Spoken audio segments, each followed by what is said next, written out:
Армысыздар, құрметті көрермен, эфирде Жаңа Қазақстан. Студиямыздың бүгінгі қонағы Қазақстан стратегиялық зерттеулер институты директорының орынбасары Алуа Жолдыбалина. Алуа ханым, қош келдіңіз студиямызға. Қайырлы күн.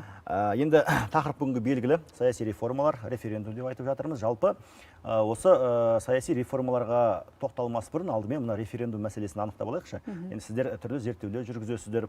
Осы халықаралық тәжірибеде референдум қаншалықты маңызды бүгінгі таңда? Шетелдерде референдум қаншалықты жиі өткізіледі және оның маңызы қандай? Енді бұл жерден бірінші бір мәселені анықтап алайық. Референдум бұл сайлау сияқты саяси процесс. Бірақ қарқындылығы жағынан сайлауға қарағанда референдум сирек өткізіледі. Себебі күн тәртібіне шығарылатын мәселелер бөлек болады. Енді қараңыздар, халықаралық тәжірибені алайық. Негізінен 18 ғасырға дейін референдум саяси институт ретінде қолданылған. Саяси механизм ретінде қолданған, яғни халықтың пікірмен санасу сияқты механизм ретінде болған, бірақ ол сирек қолданған. 18 ғасырдан былай қарай, яғни 19 ғасырда, 20 ғасырда референдумның саны күрт ұлғаяды. Не себептен? Себебі ол жерде ұлттық мемлекеттер пайда болады, конституция қалыптасады, жаңа мемлекеттер пайда болады деген сияқты. Ендігі мынадай нәрсе бар. Европа мемлекеттерінде жалпы 200-дік жаңағыдай жылдық тарих басақ, жалпы 150-ге жуық референдум өткен, Америка континентінде 48 рет өткен, таяу шығыста жалпы 50-дің шамасында. Біздің өзімізде жаңағыдай мысалы пост кеңестік немесе ТМД елдерін алтын көрсек, мысалы биыл ғана 22 жылы Беларусь мемлекетінде жаңағыдай бізде референдум болды, яғни ол жақта конституцияға өзгеріс енгізілді. Енді қараңыздар, соңғы жылдарды алайық. Соңғы жылдары бұл референдум іс-шара ретінде, халықтың пікірін ескеру механизм ретінде күрт жаңағыдай өсіп келе жатыр. Брексит, яғни Ұлыбританияның ең атақты референдумы, яғни Еуроодақтың мүшелігінен шығу. Одан бөлек 2017 жылғы Түркиядағы конституциялық өзгеріске байланысты болған референдум. Одан бөлек Азербайжан мемлекеті, бізде 16 жылы конституциялық өзгеріс енгізілді, олар да референдум өткізген болатын осы мәселе бойынша. Яғни 22-де бұл Беларусь мемлекеті, Македония мемлекеті, олар тәуелсіздікке қатысты емес, олар жаңағыдай құрам жаңағыдай болады ғой, мысалы құрылым, мысалы ТМД дейді, мысалы Еуроодақ дейді, соған мысалы мүшелікке қатысты олар да референдум өткізген болатын. Яғни референдум механизм ретінде біраз уақыт халықаралық тәжірибеде қолданылған механизм, бірақ оның мынадай ерекшелігі бар.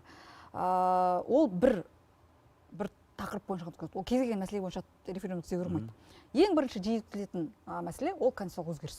Егер конституциялық өзгеріс енгізетін болса, мемлекет референдум өткізуге бел буйды. Қырғызстанда болды емес пе? Қырғызстанда болды, иә. Қырғызстанда да болды олар.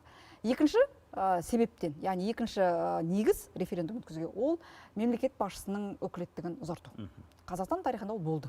Яғни біз бір рет референдум өткізгенбіз. Үшінші қандай тақырып референдумға шығарылады? Ол егерде мемлекеттің бір одақтан мүшелікке қабылдануы немесе мүшеліктен шығуына байланысты. Ол мысалы жаңағыда Брексит ол Британияның тарихында. Төртінші, ол жаңағы егер мемлекеттің территориалдық аумақтық жаңағы өзгерістер болса, сол себептен референдумға шығарылатын мысалы тақырыптар ол кең ауқымды емес, бір нақты бір 5-6 тақырып бар, сол бойынша ғана референдум өткізуге мемлекет шешім қабылдайды. Түсінікті, халықаралық тәжірибеде жиі өткізіп жатыр екен, сұранысқа ие деп айтсақ болады. Ал жалпы бізде қалай? Осы референдумға деген халықтың ниеті, жалпы көңілі, осыған байланысты бір сауалнамалар болды ма? Иә, бізде 9-12 мамыр аралығында біз телефондық сауалнама өткіздік. 1200 респонденттің қатысуымен. Яғни қазір жағдайда мынадай 3 санды мысалы сізге айта аламын. Бірінші, ол жалпы мемлекет басшысы Қасым-Жомарт Тоқаевтың референдум өткізу туралы бастамасын 76.4% халық қолдап отыр. Референдумның болатындығы туралы, яғни 5 маусымда Қазақстан Республикасында референдум өтеді деген, яғни хабардар болуы бізде 70%. Ал енді референдумға қатысамын деген ниет білдірген респонденттердің саны 66.4%. Ол аз ба, көп па? Енді мысалы қараңыз, референдум бізде өтті деп есептеледі, егер сайлаушылардың 50% астам дауыс берсе. Бұл әрине ниет білдіргендер 66.4%. Яғни нақты 66.4% келеді деген сөз емес. Бұл жаңағыдай ниет білдіргендер. Бұл референдумды біліп, сосын жаңағыдай референдумға қатысам деген сандар. Сондықтан да бұл енді жалпы егер дәстүрлі жаңағыдай батыс әлем батыс әлемін жаңағыдай бір стандарт қыламыз ғой. Мысалы саяси қатысу деңгейі жағынан мысалы белсенді деп айтамыз, сол себептен 66.4% ол өте жақсы деңгей. Өте жақсы деңгей, жаңағыдай сайлауға қатысты болсын, референдумға қатысты болсын. Бірақ мынандай ерекшелік бар. негізінен біз ойлаймыз жаңағыдай неғұрлым мемлекет дамыған болады, соғұрлым саяси қатысу деңгейі жоғары болады. Иә. Шын мәнісінде олай емес. Мысалы, Америка құрама штатының мысалы саяси мәдениет деген олардың үлкен бір бағдарламасы бар. Соның негізіндегі жүріп жатқан зерттеулерге назар аударсақ, неғұрлым мемлекет дамыған болады, неғұрлым әлеуметтік жаңағыдай жағдай мемлекеттің жақсарады, халықтың жақсарады, соғұрлым саясатқа араласу төмендейді. Саяси белсенділік төмен болады. Иә, бұл тікелей корреляция. Сондықтан да біздің деңгейімізде жаңағыдай 64% деген ол өте жақсы деңгей. Түсінікті. Енді мысалы осыған байланысты соңғы рет қашан 95 жылы ғой деймін, референдум болған. Енді содан бері қаншама жыл өтті, референдум болмай-ақ кейбір мәселелер осы парламенттің қабырғасына шешілетін. Осы жолы да басында президенттің өзі айтты ғой, енді сол мәжілістің қарауында болады деп, кейін келе референдум болатыны белгілі болды. Не үшін керек бұл жалпы? Неге референдум болатын болып қалды? Енді референдумның ішінде не себептен референдум? Біріншіден, бұл саяси реформаның ауқымы үлкен, негізінен шын мәнісінде. Ол бірнеше тарапты қамтиды. Мысалға, ол институттардың өзгеруі. Ол президент өзгереді, ол парламент өзгереді, ол маслихат өзгереді, ол мәжіліс өзгереді. Ол бір институт емес, ол біздегі былайша айтқан кезде биліктің 4 институты, саяси институты өзгереді деген сөз. Ол бір бөлек әңгіме. Екіншіден, бізде конституциялық сот пайда болады. Конституциялық кеңес жойылып, бізде конституциялық сот пайда болады. Ол бір бөлек. Одан бөлек бізде жаңағыдай осы конституцияда адам құқықтарына қатысты бізде былайша айтқан кезде бөлім өте ауқымды. Яғни біз институционалдық өзгертпен қатар жаңағыдай адам құқықтарына мән беріп тұрмыз. Біз мүмкін оған маса мән бермейміз. Яғни ол бізге қазір мысалы референдум деңгейінде ол мысалы соны тақырып ретінде шығарып соны өзгеріс ретінде қабылдау мүмкін бізге мән бермейміз. Бірақ мысалы біз осы конституцияда өлім жазасын бізде жаза ретінде қолданылмайды деген бап болады. Бұл үлкен жетістік, бұл үлкен өзгеріс. Сосын жаңағыдай халықтың жаңағыдай жер мәселесіне қатысты, жер иесі деген сияқты әртүрлі өзгертулер, оның барлығы бірінші тараптық. Яғни қараңыз, біз осы конституцияда 33 бапқа өзгеріс енгіземіз. Бұл үлкен өзгеріс. Сол себептен бұл бірінші мәселе. Екінші мәселе, жаңа біз айтып отырмыз ғой, халық үніне құлақ асатын мемлекет деген тұжырымдаманы біз 19 жылдан бастап жүзеге асырып жатырмыз, солай ғой? Яғни халықтың талабы бар, халықтың пікірі бар, халықтың тарапынан саяси реформа деген сұраныс бар, мысалы саясатқа араласуға сұраныс бар. Халықтың тарапынан мысалы жаңағыдай бізде қатысу болу керек. Ал қалай қатыстырамыз?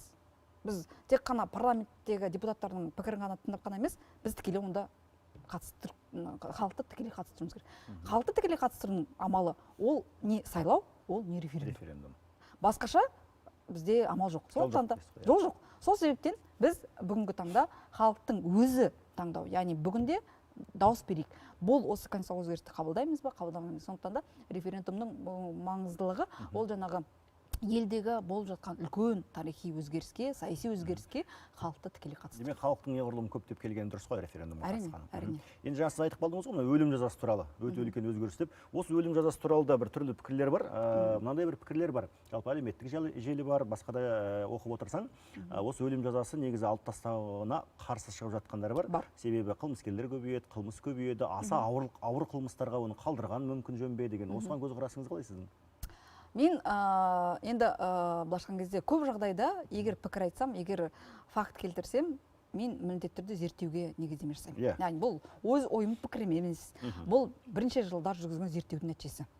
Біріншіден, өлім жазасының бас тарту мен қылмыстың өсуінің ортасында байланыс жоқ. 50 жылда жүргізген зерттеу бар. Сол зерттеудің нәтижесі көрсеткендей, арасында тікелей байланыс жоқ. Егер сіз өлім жазасын бас тартсаңыз, міндетті түрде сіздің мемлекетіңізде қылмыстың саны өседі деген ондай байланыс жоқ. Зерттеулердің нәтижесі. Ол зерттеудің нәтижесі. Енді қараңыз, не себептен өлім жазасы көп мемлекеттер бас тартады? Қазір қараңыздар, өлім жазасын пайдаланатын мемлекеттер қазір көп жағдайда ол таяу шығыс мемлекеттер. Ол араб елдері, ол Иран, ол бүгінде Сингапур, Малайзия пайдаланады, бірақ ол жерде бапқа байланысты, ол нашақорлыққа байланысты. Яғни нашақорлыққа байланысты бүгінде біз бұл мемлекеттер өлім жазасын пайдаланады. Бұл аса ауыр қылмыс ретінде. Бірақ ол мемлекеттерде сол нашақорлыққа байланысты қылмыстың төмендеуіне ол әкелмейді. Әсер етпейді. Яғни қорыққаннан ертең өлім жазасына кете алмау деген сияқты бұл жерде байланыс жоқ. Енді қараңыздар, екінші факт бар. Америка құрама штаты, жаңағы біз айтамыз, демократиялы мемлекет дейміз. Бірақ сіздер білесіздер, Америка құрама штатының әртүрлі штаттарында өлім жазасы бар, кейбір мемлекеттерде, яғни кейбір штаттарында өлім жазасы жоқ. Әртүрлі бар. Бірақ қараңыздар, екі бізде топ бар. Өлім жазасын қолданатын штаттар, өлім жазасын қолданбайтын штаттар бар. Екеуінің ортасында да байланыс жоқ. Яғни бұл міндетті түрде қылмыстың деңгейіне әкеледі, яғни өсуіне әкеледі, немесе оны күрт төмендетеді деген сияқты ондай байланыс жоқ. Енді қараңыздар, мынандай не себептен өлім жазасынан көп жағдайда жаңағыдай Біріккен ұлттар ұйымы адам құқықтарына байланысты не себептен бас тартуы дейді. Егер жағдай Америка құрама штатының тәжірибесінен алайық, Америка құрама штатының тарихында 148 адамға қатысты өлім жазасы қолданған болатын. Енді сол 148 адамның ішінде сол 148-іне қате қолданған. Яғни кейіннен оларға реабилитация жасалған.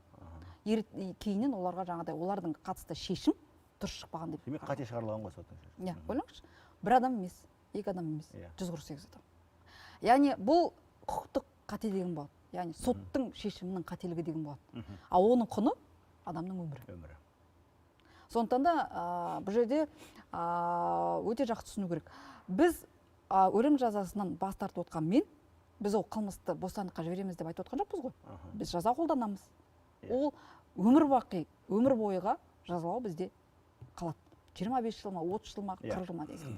Сол себептен ол бұл жерде өлім жазасынан бас тарту ол міндетті түрде қылмыскер жазаламаймыз деген сөз емес. Жазалаймыз, бірақ оның жазасы бөлек болады. Ол мысалы өлім жазасына жаңағы неге мысалы адам құқықтарына қатысты айттым ғой, жаңағыдай қателік, сосын жаңағыдай зерттеулер өте көп зерттеулер көрсеткен, бірінші мемлекеттердің жаңағыдай арасында байланыс жоқ. Сондықтан да біз ойлаймыз, енді егер мысалы біз адам құндылығы, адамның өмірі, адамның құқығы деген сияқты бірінші орынға қойсақ, онда жаңағыдай өлім жазасынан бас тарту ол үлкен демократиялық үлкен жетістік Қазақстанның. Түсінікті, рахмет, жақсы түсіндіріп бердіңіз. Енді мынау осы басынан бастап айтып келе жатырмыз, мынау суперпрезиденттік басқару жүйесінен президенттік басқару жүйесіне көшеміз деп. Жалпы осы екеуінің ара жігін ажыратып беріңізші қарапайым көрерменге, айырмашылығы қандай? Яғни қараңыздар, не себептен жаңағыдай неге референдум дейміз, неге конституциялық реформа дейміз, бұл жалпы мынау мемлекеттің жаңағыдай өзінің бір үлгісі болады, басқару үлгісі. Басқару үлгісінде президент басқарады, басқа институттар басқарады, Бірақ мынадай қараңыз, егер мысалы өзі билікте сондай бір башқан кезде байланыс бар. Егер сізде парламент бар, сізде президент бар, сізде үкімет бар, сізде сот орган бар, 4 институт. Егер осы 4 институттың біреуінің қолында билік шоғырланса, көбірек, қалғандары әлсірей бастайды. Бұл заңдылық. Бізде қазір өте көптеген өкілеттіктер президентке тән емес, президенттің қолында шоғырланған. Неғұрлым билікте сіздің өкілеттігіңіз көбірек болады, сіздің жауапкершілігіңіз көп болады, түсінесіз бе? Сіздің жауапкершілігіңіз көп болғаннан кейін сіз соның бәрін бақылау керексіз, орындалуын. Неғұрлым сіз биліктегі өкілеттігіңізді бересіз, парламентке бөліп бересіз, үкіметке бересіз, сот органдарына бересіз, соғұрлым сіз орын жауапкершілік талап етесіз, орындалуын қадағалайсыз. Сол себептен бүгінде мысалы қараңыз, бірақ қана қарапайым мысал. Бүгінде Конституциялық кеңестің мүшелерін, төрағасын президент тағайындайды.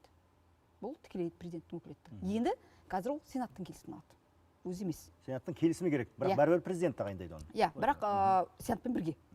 Енді қараңыздар, әкімді тікелей президент сайлайтын, тағайындайтын қазір уақытқа дейін. Енді қазір өзгерістен кейін облыстың әкімін, яғни сол облыстың территориясындағы барлық мәслихаттардың депутаттарының келісімімен ғана тағайындайды. Кем дегенде 2 кандидатурамен. Яғни ол да. Яғни бұл өзінің өкілеттігін былайша кезде басқа институттарға беру деген сөз. Тағы да қандай мысал? Ол мысалы президенттің туыстарына квазисекторда, мемлекеттік органдарда жоғары лауазымды орган мысалы басшылыққа ие болуға тыйым салу. Заңды түрде. Солай ғой. Одан кейін облыс әкімдерінің, ауыл әкімдерінің актілерін күшін жоюға президентке де тыйым салынады. Яғни осының барлығы ол оның билігін шектеу, өкілеттігін шектеу. Яғни өзіне тән емес, мысалы жергілікті мәселе шешілетін нәрсені жергілікті мәселе өзі шешсін. Президент оған жауапкершілігі, президент оған жауап бермейді. Бізде қалай? Бізде қоғамда былай, бәрі тек қана президент айтсаған шешіледі деп ойлайды. Осылай болып келді ғой. Солай болып келді ғой. Президентке айтсақ, президент естісе, президентке айтсақ, президент шешеді дейді. Шын мәнісінде бұл мысалы конституциялық сот бұл Қазақстандағы соңғы сот инстанциясы болады. Сіздің шешіміңізді растайтын немесе сіздің шешіміңізге дұрыс емес деген.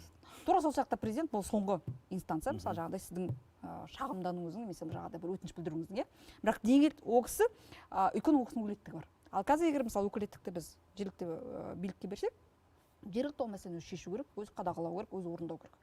Бұл жаңағыдай суперпрезиденттік дегеніміз, яғни ол кісінің өкілеттігінің өзіне тән кейбір өкілеттіктерге ие болып, жаңағыдай өзінің институтының былайша айтқан кезде үлкен мысалы ауқымды болуы. Сол себептен бізде қазіргі анау біз мысалы кезінде білесіздер ғой 2017 жылы біз тағы да конституциялық реформа жасаған кезде біз президенттің 35 өкілеттігін басқа институттарға бергенбіз. Қазір тағы да беріп отырмыз. Яғни бізде біртіндеп жаңа президент институтына тән өкілеттіктерді біз былайша айтқанда азайтып отырмыз. Осыған байланысты енді мынау екінші республика деген ұғым осыдан туындай ма? Иә. Яғни бұл мемлекеттің былайша айтқан кезде жаңа моделі дейді, яғни үлгісі дейді. Яғни егер мысалы 91 мен 22 жылдың аралығында бұл бірінші республика есептелсе, яғни бұл жерде мысалы 95 жылы біз ата заңды қабылдандық, ата заңға өзгеріс енгізілді. 98-де өзгеріс енгіздік, 2007-де өзгеріс енгіздік, 2011-де, 2017-де. Бұл енді қалыпты процесс, конституцияға өзгеріс енгізу, ол мысалы жаңағыдай бар институттардың жұмысын қамтамасыз ету бағытталған шара ғой. Бұл осы кезең жаңағыдай суперпрезиденттік мемлекеттік басқару болғандықтан кейін қазіргі жағдайда біз жаңағыдай 2022 жылдан бастап 5 маусым күні дауыс бергеннен кейін бізде жаңағыдай президенттік басқан кезде басқару үлгісі болады. Неге мысалы жаңағыдай президенттікті суперпрезиденттіктен жаңа президентке ауысып? Себебі яғни қараңыздар, суперпрезиденттікте президент өзіне көп өкілет алғаннан кейін ол арбитр бола алмайды негізінен. Президенттік республикада негізінен президент ол көп жағдайда арбитр рөлін атқарады. Ол әрине мемлекет басқаруға байланысты. Мысалы, таза президенттік республикаларда президент ол үкіметтің басшысы, яғни атқарушы биліктің басшысы. Ал мысалы Франция үлгісіндегі мемлекеттерде, мысалы Францияда ол президенттік республика, бірақ ол жартылай президенттік республика, себебі ол жерде президент ол бөлек, ол үкіметтің үстінен бөлек тұлға. Ол арбитр. Яғни парламент, үкімет, сот билігінің ортасындағы басқан кезде арбитр. Ертең осы үш биліктің ортасында, мысалы, егер де болады, биліктің тепе-теңдігі дейді ғой, екеу үшеу бір-біріне жағдай, мысалы, бір мәселені шеше алмаған кезде президент арбитр болады. Біз Францияның тәжірибесін алып отырмыз ғой демек, солай ма? Енді Францияның тәжірибесі деп айта алмаймын, себебі Францияның өзінің жағдай, өзінің қалыптасу тарихы бар. Бірақ біз Франция сияқты ойын тарту мемлекетпіз, Франция сияқты президенттік республикамыз. Жалпы түсінікті, енді осы мынау саяси реформалардың осы бір мерзімі бар ма? Мысалы референдум өтті делік, референдум өтті, енді ары қарайғы процесс қалай болады? Жалпы осы саяси реформалардың заңды күшіне қалай, қашан енеді? Яғни қараңыз, 5 маусым күні алла жазса, мысалы бізде референдум өтеді.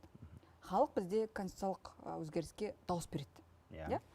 Біз мысалы егер де конституциялық өзгерісті қабылдаймыз деп шешім қабылдасақ, ары қарай конституция бұл ең басты заң мемлекеттегі. Бірінші соған енгізіледі өзгеріс. Одан кейін конституциялық күші бар заңға енгізіледі. Яғни бізде заңның бірінші түрі бар ғой. Оның ішінде конституциялық күші бар заңдар бар. Бірінші соларға өзгеріс енгізіледі. Шамамен бізде 30-ға жуық заңға өзгеріс енгізіледі, 20-ға жуық заң жаңа қабылданады. Конституциялық өзгеріске байланысты. Енді қараңыздар, конституциялық өзгеріске заң өзгергеннен кейін жаңа заңдар дайындалады. Олар күзде мысалы жағдай жаз бойы талқыланып, мысалы күзде талқыланып, яғни жылдың соңына дейін бізде үлкен заңнама процесі өтеді деген сөз. Яғни конституциядан кейін барлық нормативтік актілерге, заң актілеріне, одан кейін жаңағыдай конституциялық құқы бар, одан кейін заңдарға, одан кейін үкіметтің қаулыларының барлығына өзгеріс енгізілу керек. Жыл соңына дейін. Жыл соңына дейін. Яғни бұл жерде қазір жағдайда парламенттің мәжілісінің, сенатының жұмысы өте қауырт болады. Себебі бұл механизмдер жұмыс істей алмайды, егер оңдаған заңдық негіз болса. Мысалы, қазір конституциямызды қабылдадық 5 күн. Ертеңіне президент бірден бүкіл, мысалы, Солтүстік Қазақстан облысының бүкіл мәслихаттарын жинап, міне 2 әкім осыған деп айта алмайды. Конституциялық өзгеріс бар, заңдық негіз жоқ, өйткені заңға өзгеріс енгізілген жоқ. Сол себептен осының барлығын жасау үшін президент ертең мысалы жағдай Солтүстік Қазақстан облысына айтады, міне 2 әкім ұсынам, барлық мәслихаттар қатысыңыздар, дауыс беріңіздер дегенде, яғни ол жанама сайлау ғой. Оны жасай алмайды, себебі заңдық негіз. Сондықтан да оның барлығын жасау үшін, жаңағы тіпті конституциялық соттың өзінің жұмыс жасау үшін заңдық негіз керек. Сондықтан да қазіргі уақытта қалай конституция жағдай референдумнан кейін үлкен заңнамалық бізде процесс басталады. Ол жылдың соңына дейін бітуі керек. Ол жылдың соңына дейін шамалап енді осы басқан кезде жылдың соңына дейін осылай болжамдап солай болу керек. Алу ханым, рахмет. Уақыт аяқталып қалыпты бізге берген. Студиямызға келіп, уақыт бөліп пікір айтқаныңызға алғыс білдіреміз сізге. Сіздерге рахмет. Құрметті көрермен, бүгін біздің студияда қонақта болған Қазақстан стратегиялық зерттеулер институты директорының орынбасары Алуа Жолдыбалина болды. Сау болыңыздар.